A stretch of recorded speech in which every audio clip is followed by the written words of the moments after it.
Yeah. So, thank you for giving me this opportunity. I will quickly share a few things. मैं सबसे पहले धन्यवाद करूंगा अभय गौर प्रभु को, जिन्होंने मेरे को बहुत मदद किया गुरुदेव के साथ में संपर्क में बनाए रखने के लिए, उनको सेवा देने के लिए। रुक्मिणी कृष्ण प्रभु जिन्होंने हमें जन्म दिया भक्ति में। श्री गुरुदेव के जाने के बाद ऐसा लगा जैसे अचानक छत निकल गई सड़क के ऊपर से। ऐसा लगा कि अचानक पिता का देहांत हो गया। बहुत बहुत बहुत बहुत दुखी हुए। रात को हम प्रद्युम्न प्रिया प्रभु के साथ मिलकर एयर एम्बुलेंस अरेंज कर रहे थे। मैं मेदांता के डॉक्टर से बात कर रहा था, डॉक्टर नरेश त्रिहान से। वो दुबई में थे। दुबई में उन्होंने सब कुछ छोड़ के महाराज जी के लिए फटाफट एयर एम्बुलेंस का अरेंजमेंट किया। डॉक्टर्स की टीम अरेंज करी।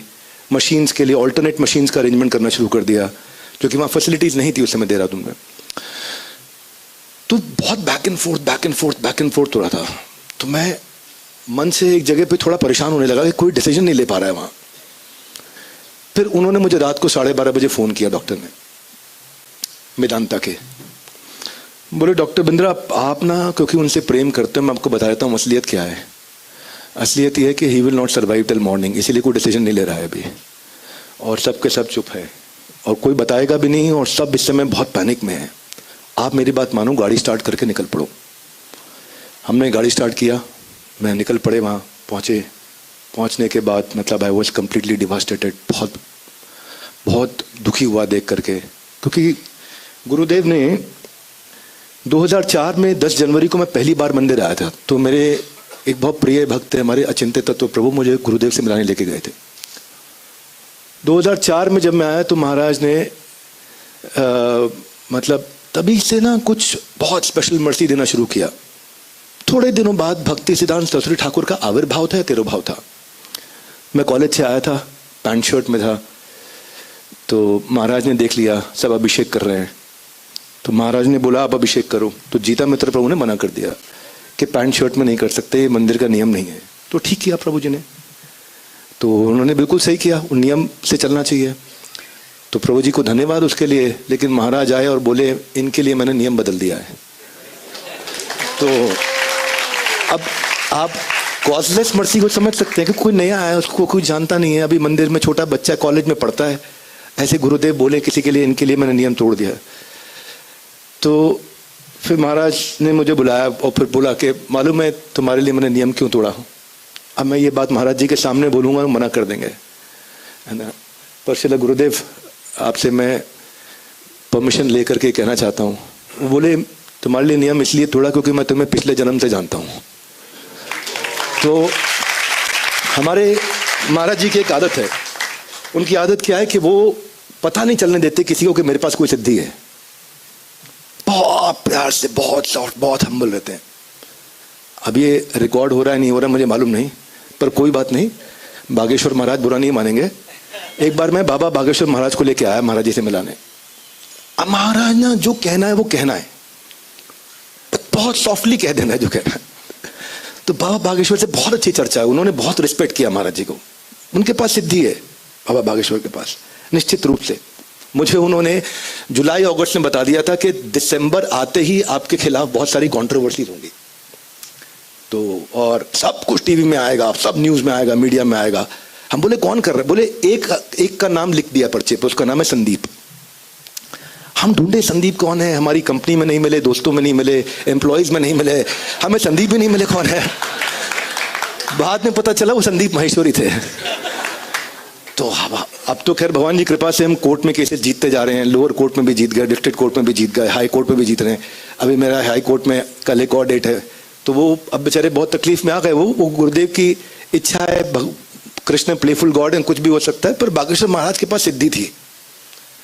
वो महाराज से जब मिलने आए तो गुरुदेव उनको प्रेम से बोला जादू कम दिखाया करो, भक्ति में लोगों को लगाया करो। तो अब महाराज का एक अपना स्टाइल है, एक अपना स्टाइल है। वो रिस्पेक्टफुली बोलेंगे, प्यार से बोलेंगे, पर जो बोलना है बोल देंगे आप। So he is the only person I met in my life जिनको मैं कभी प्रिडिक्ट ही नहीं कर पाया कि क्या बोलेंगे। कभी प्रेडिक्ट नहीं कर पाया मैं। महाराज मतलब मैं जैसे मान लीजिए बाकी भी संत लोगों से मिलता हूँ, बहुत अच्छा लगता है। अब मुझे पता है मैं इनको ऐसा बोलूंगा, मेरे प्रिय अमोघ लीला प्रभु भी हैं, मिलते हैं, बातचीत करते हैं, प्रद्युम्न प्रिया प्रभु हैं, ऋषि कुमार प्रभु, सब संतों से मिलते हैं। तो आपके माइंड में ये होता है कि ये आंसर मिलेगा, ये बोलूंगा तो शायद सामने वाला व्यक्ति ये समझेगा, क्योंकि मैं एक नैरेटिव बिल्ड करने की कोशिश कर रहा हूँ भक्त के सामने। मैं एक स्टोरी लेकर के आया हूँ और इस स्टोरी का मुझे ये जवाब मिलना चाहिए। ये खाली गुरुदेव है जिनको मैं कभी प्रिडिक्ट नहीं कर पाया। एक दिन शुक्र प्रिया प्रभु महाराज के सेक्रेटरी थे, इस बात है 2004 की। पंजाबी बाग इस्कॉन मंदिर से बड़े मंदिर आना था, तब मैंने नई नई सेकंड हैंड कार खरीदी थी। मैं होम ट्यूशन पढ़ा करता था, नई पुरानी सी सेकंड हैंड कार थी, मेरे लिए नहीं थी। तो मैंने महाराज जी से बोला ऐसे ऐसे कि would you like to travel in my को। तब प्रभु जी लोग लेके जाया करते थे महाराज जी को, राष्ट्रीय प्रभु वगैरह सब। तो मैं अभी नया नया था, महाराज ने बोला you are my Bhagavad Gita star, I will go with you. तो उन्होंने मेरे को शुरू से गीता पढ़ने की, बांटने की सेवा दी थी। तो जब अब शुक्रप्रिया प्रभु से पूछूं कितनी देर है निकलने में, बोले बस एक किसी भी मिनट निकल जाएंगे। अब मेरी गाड़ी में डीजल नहीं है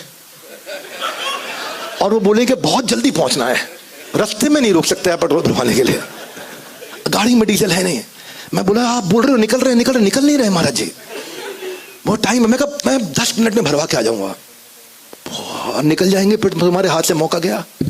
अब शुक्रप्रिया प्रभु प्रेशर डाले जा रहे, हाँ अब मैं नहीं निकल पाया। हैं शुक्रप्रिया प्रभु इधर, आप कहाँ हैं? धन्यवाद, रिमेम्बरिंग योर पास्ट टाइम शुक्रप्रिया प्रभु।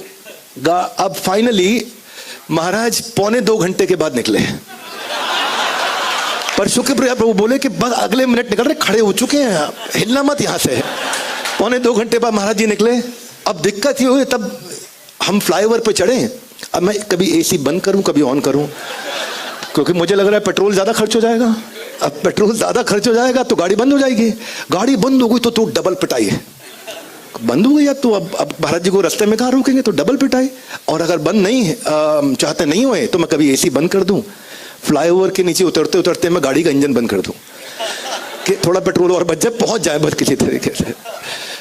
फिर मैं घबराहट में महाराज जी से पूछा, मैं कहा Maharaj would you prefer air condition on और ऑफ?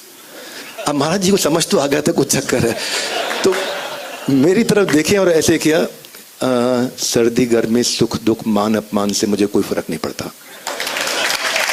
तो अब क्वेश्चन आप कुछ और पूछ रहे हो कि एसी ऑन रखे कि ऑफ रखे, पर वो उत्तर जो देते हैं आप प्रिडिक्ट नहीं कर सकते। तो महाराज हमारे ऑफिस आए और ऑफिस आके बोले ऐड 1 बड़ा टू बड़ा business every year, make it बड़ा बड़ा business, next year make it बड़ा बड़ा बड़ा बड़ा बड़ा बिजनेस, एंड देन बड़ा बड़ा बड़ा बड़ा बड़ा बड़ा बड़ा, you will become number 1 in the world. एक दिन क्या हुआ, मैं सारी वेबसाइट की रैंकिंग लेके, यूट्यूब की रैंकिंग लेके, नंबर ऑफ ऑफिसेज लेके, रेवेन्यू लेके, अपना कंपाउंडेड एनुअल ग्रोथ रेट लेकर के, लिस्टिंग की पॉसिबिलिटी को लेके, Guinness book of world record लेके, सारा फाइल बना के मैं ले गया कि महाराज जी आप चाहते थे मैं वर्ल्ड में नंबर 1 बनूं, मैं 14 कैटेगरी में नंबर 1 हो गया हूं। मैंने जैसे ये पिछली दफा भी बोला था कि most unpredictable person, second line he said, Krishna को 1 सेकेंड भी नहीं लगेगा सब छीनने में। तो कृष्णा ने सब छीन लिया, तो ऐसा ही हो गया। तो ही is the most unpredictable person. मैं आपको ये जरूर शेयर करना चाहूंगा कि अगर वेदव्यास प्रभु आप इसको समझोगे, अगर गुरुदेव के रीजन के जो मंदिर थे अगर उनकी लिस्टिंग हो जाए और उनका स्टॉक प्राइस डिसाइड हो जाए, तो मैं अपनी जिंदगी की सारी कमाई गुरुदेव के मंदिरों की स्टॉक प्राइस की ग्रोथ में लगा दूंगा। कोई best return of capital employed, best ROI, सबसे अच्छा कैगर, सबसे तेजी से बनाने वाले मंदिर, सबसे तेज ग्रोथ। और ROI ऐसा है इसका कि एक मंदिर तैयार हो गया, अब अगले 500 साल तक ये मंदिर चलेगा ना। 500 साल तक यहाँ भक्त बनते रहेंगे, आगे बढ़ते रहेंगे। कोई सा भी रेशियो उठाओ, नया रेशियो मैंने ऑब्जर्व किया है, डिवोटी रिटेंशन का रेशियो बहुत चेंज हो रहा है, डिवोटी केयर का रेशियो बहुत चेंज हो रहा है। इतना नए रेशियोज आप निकालोगे ना तो आप देखोगे सबसे ज्यादा ग्रोथ इस मूवमेंट में प्रभुपाद जी के जो पार्षद, जो नित्य लीला प्रविष्ट हुए हैं, परम पूजनीय श्रील गोपाल कृष्ण गोस्वामी महाराज की बराबरी, मैं क्षमा चाहता हूं, कोई नहीं कर सकता, असंभव है, ये सच्चाई है। मैं आप में से कई लोगों को मालूम है, पुराना किस्सा है, मेरे दोस्त है पवन जी, PP ज्वेलर वाले, उनके साथ हम लोग बैठे थे कहीं पे चर्चा कर रहे थे, तो जगन्नाथ रथ यात्रा की बात हो रही थी। चांदनी चौक की। आप में से कई लोगों को पता होगी बात है, जो पुराने भक्त लोग हैं। बहुत तेज बारिश हो गई, बहुत तेज बारिश हुई, बहुत तेज बारिश हो गई। सब भक्त लोग रथ छोड़ करके इधर उधर नीचे छुपने चले गए। तो महाराज परेशान थे। महाराज ने ऐसे हाथ ऊपर किया, बोले Indra can you stop. 3 second में बारिश रुक गई। अब महाराज ये नहीं चाहिए किसी को पता चले। अब महाराज के प्रेजेंस में बोलोगे तो महाराज को लगेगा कि लोग जादू के चक्कर में मेरे पास आएंगे। पर बोले मेरा असली काम है उनको भक्ति में बढ़ाना। पर उनके पास सिद्धियां इतनी सारी थी जो इतनी बारी हमारे को दिखाई पड़ी। तो एक बार ना, हाँ जी, एक बारी क्या हुआ कि महाराज जी के पास में गया। टाइम हो गया?